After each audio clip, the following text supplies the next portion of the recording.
नमस्कार, ये आकाशवाणी शिमला है। अब आप प्रभा शर्मा से प्रादेशिक समाचार सुनिए। आज के मुख्य समाचार। प्रदेश में जनजातीय क्षेत्र उपयोजना के तहत वर्तमान वित्त वर्ष के बजट में 711 करोड़ रुपए का प्रावधान। मुख्यमंत्री जयराम ठाकुर ने जुब्बल कोटखाई क्षेत्र में 270 करोड़ रुपए की परियोजनाओं के किए उद्घाटन व शिलान्यास। प्रदेश में कोरोना संक्रमितों का आंकड़ा बढ़कर 1430 तक पहुंचा। आज अभी तक 13 नए मामले आए सामने। और हिमाचल किसान सभा की मांग, सेब बागीचों में स्कैब व अन्य बीमारियों की रोकथाम के लिए तुरंत ठोस कदम उठाए सरकार। अब समाचार विस्तार से। प्रदेश में जनजातीय क्षेत्र उपयोजना के तहत वर्तमान वित्त वर्ष के बजट में 711 करोड़ रुपए का प्रावधान किया गया है। मुख्यमंत्री जयराम ठाकुर ने आज शिमला में जनजातीय विकास विभाग की समीक्षा बैठक में ये बात कही। उन्होंने कहा कि जनजातीय क्षेत्रों में विद्यार्थियों को बेहतरीन शिक्षा उपलब्ध करवाने के लिए किन्नौर जिले में एकलव्य आदर्श आवासीय विद्यालय के अलावा भरमौर के खणी, लाहौल के बारिंग व पांगी के कवास में भी आदर्श विद्यालय शुरू किए गए हैं। उन्होंने कहा कि केंद्रीय जनजातीय मामले मंत्रालय ने इन विद्यालयों के भवन निर्माण के लिए लगभग 33.5 करोड़ रुपए की राशि प्रदान की है। मुख्यमंत्री ने कहा कि किन्नौर जिले में बिजली की सुचारू आपूर्ति सुनिश्चित करने के लिए सभी पुराने खंबे और ट्रांसफार्मर स्तरोन्नत किए जाएंगे और इस वर्ष 15 दिसंबर तक किन्नौर व लाहौल स्पीति जिले के 100% घरों को पेयजल सुविधा उपलब्ध करवाई जाएगी। जयराम ठाकुर ने कहा कि पांगी और भरमौर क्षेत्र में बिजली की समस्या को समाप्त करने के लिए सभी आवश्यक कदम उठाए जा रहे हैं। मुख्यमंत्री ने कहा कि जनजातीय क्षेत्रों में पर्यटन की अपार संभावनाएं हैं और अटल टनल लाहौल घाटी के लिए वरदान साबित होगी। इस मौके पर जनजातीय विकास मंत्री रामलाल मारकंडा ने जनजातीय क्षेत्रों का विकास सुनिश्चित करने व धन का समुचित प्रावधान करने के लिए मुख्यमंत्री का आभार जताया। इस बीच मुख्यमंत्री जयराम ठाकुर ने आज शिमला से वीडियो कॉन्फ्रेंसिंग के माध्यम से जुब्बल कोटखाई विधानसभा क्षेत्र में 270 करोड़ रुपए की विभिन्न विकास परियोजनाओं के उद्घाटन व शिलान्यास किए। इनमें कोटखाई क्षेत्र में 120 करोड़ 66 लाख रुपए की विकास परियोजनाओं के शिलान्यास भी शामिल हैं। इस अवसर पर मुख्यमंत्री ने कहा कि इन सभी परियोजनाओं से क्षेत्र में विकास कार्यों को गति मिलेगी। उन्होंने कहा कि गुम्मा में पैकेजिंग, ग्रेडिंग लाइन व सीए स्टोर के स्तरोन्नयन से फल उत्पादकों को सुविधा मिलेगी। मुख्यमंत्री ने कहा कि पराला में नई खाद्य प्रसंस्करण इकाई से सेब उत्पादकों को उचित मूल्य मिलने में मदद मिलेगी। कोटखाई विधानसभा क्षेत्र में पिछले 2.5 साल के कार्यकाल में विकास को गति दी। आज एक दिन में लगभग 120 करोड़ रुपए के उद्घाटन और शिलान्यास के कार्यक्रम। आने वाले समय में जो हमारी पराला की हमारी जो फूड प्रोसेसिंग का जो यूनिट है और जिसके लिए हमारी तैयारी चल पड़ी है, टेंडर का प्रोसेस कर दिया गया है, टेंडर उसके बुला लिए गए हैं और संभवतः 24 जुलाई को उसका टेंडर खोल दिया जाएगा। और ये बहुत बड़ा योगदान होगा उस इलाके में जहां 83 करोड़ की लागत से फूड प्रोसेसिंग यूनिट जो है पराला का बन करके हमारा तैयार होगा। राज्यपाल बंडारू दत्तात्रेय ने ऊना जिले में कोविड-19 को लेकर जिला प्रशासन द्वारा किए जा रहे कार्यों का वीडियो कॉन्फ्रेंसिंग के माध्यम से जायजा लिया।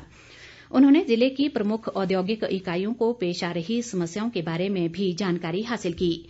राज्यपाल ने कोरोना महामारी से निपटने के लिए जागरूकता अभियान को बढ़ाने पर बल दिया। उन्होंने कहा कि आर्थिक गतिविधियां जारी रखना जरूरी है, जिसके लिए प्रयास करने की आवश्यकता है। प्रदेश में जल जीवन मिशन के तहत पेयजल सुविधाओं को और अधिक बेहतर व सुदृढ़ बनाने पर 750 करोड़ रुपए खर्च किए जा रहे हैं। जल शक्ति मंत्री महेंद्र सिंह ठाकुर ने मंडी जिले के पधर में आज एक समीक्षा बैठक में ये जानकारी दी। उन्होंने कहा कि प्रदेश सरकार ने विभिन्न विभागों के पास लंबे समय से खर्च न हुई धनराशि का ब्यौरा लेने के लिए एक सार्थक पहल की है, ताकि इस राशि का सदुपयोग कर विकास कार्यों को गति दी जा सके। महेंद्र सिंह ठाकुर ने मत्स्य विभाग के अधिकारियों को महाशीर और ट्राउट मछली उत्पादन को बढ़ावा देने के लिए मास्टर प्लान तैयार करने के निर्देश भी दिए, ताकि लोगों को मत्स्य पालन के लिए प्रेरित किया जा सके। शिक्षा मंत्री सुरेश भारद्वाज ने कहा है कि कोरोना संकट के कारण देश सहित प्रदेश भर में विद्यार्थियों की पढ़ाई प्रभावित हुई है, जिसकी क्षतिपूर्ति करना संभव नहीं है। प्रदेश विश्वविद्यालय के मानव संसाधन केंद्र द्वारा वेबिनार के माध्यम से आयोजित राष्ट्रीय संगोष्ठी के अवसर पर उन्होंने ये बात कही। भारद्वाज ने कहा कि देश भर में सभी स्कूल व कॉलेज पिछले 4 महीने से बंद हैं और सभी सावधानियों के बावजूद भविष्य में भी अनिश्चितता बनी हुई है।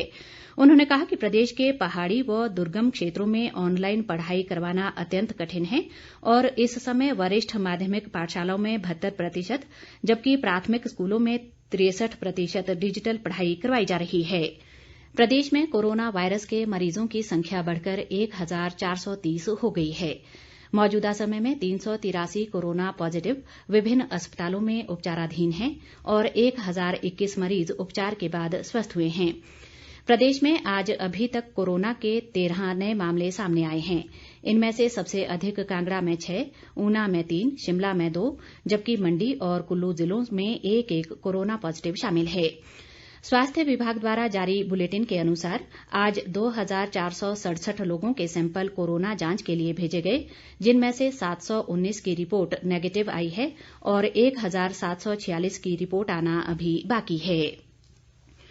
उद्योग मंत्री बिक्रम ठाकुर ने आज जसवां परागपुर विधानसभा क्षेत्र के तहत परागपुर में 55 पात्र परिवारों को लगभग 11 लाख रुपए की सहायता राशि के चेक वितरित किए। उन्होंने लोगों को सैनिटाइजर व मास्क भी बांटे। बिक्रम ठाकुर ने कहा कि क्षेत्र में केवल जुलाई माह में ही अब तक 216 पात्र परिवारों को लगभग 38 लाख रुपए की सहायता राशि प्रदान की गई। उन्होंने नारी में औद्योगिक गलियारा में हो रहे निर्माण कार्यों का निरीक्षण किया और अधिकारियों को गुणवत्ता का ध्यान रखते हुए समय पर इन कार्यों को पूरा करने के निर्देश दिए। प्रदेश में 700 करोड़ रुपए की लागत से एकीकृत विकास परियोजना कार्यान्वित की जाएगी। वन मंत्री गोविंद सिंह ठाकुर ने आज कुल्लू में परियोजना के कार्यान्वयन को लेकर आयोजित एक बैठक में बताया कि किन्नौर व लाहौल स्पीति को छोड़कर शेष 10 जिलों की 428 ग्राम पंचायतों में ये परियोजना लागू की जाएगी, जिसमें कुल्लू जिले की 46 पंचायतें भी शामिल हैं।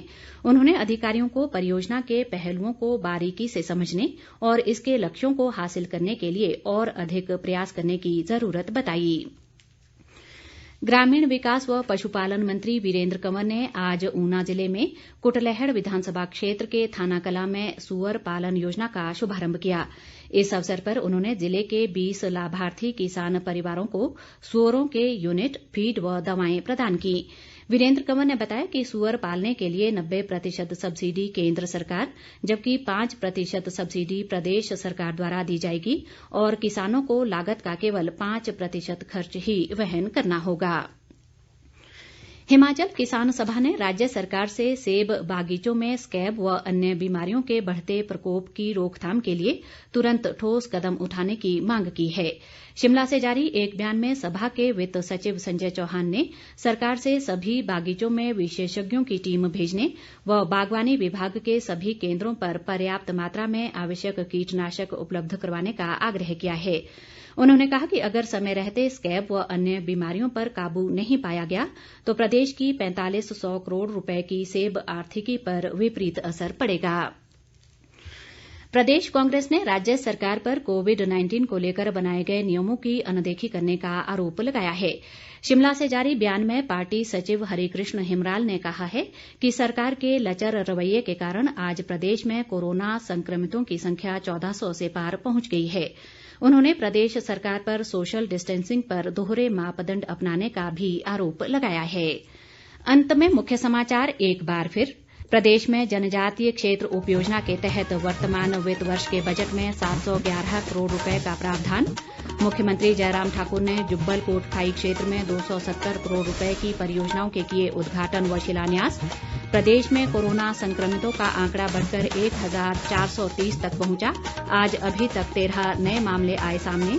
और हिमाचल किसान सभा की मांग, सेब बागीचों में स्कैब व अन्य बीमारियों की रोकथाम के लिए तुरंत ठोस कदम उठाए सरकार। इसके साथ ही ये समाचार बुलेटिन समाप्त हुआ। नमस्कार।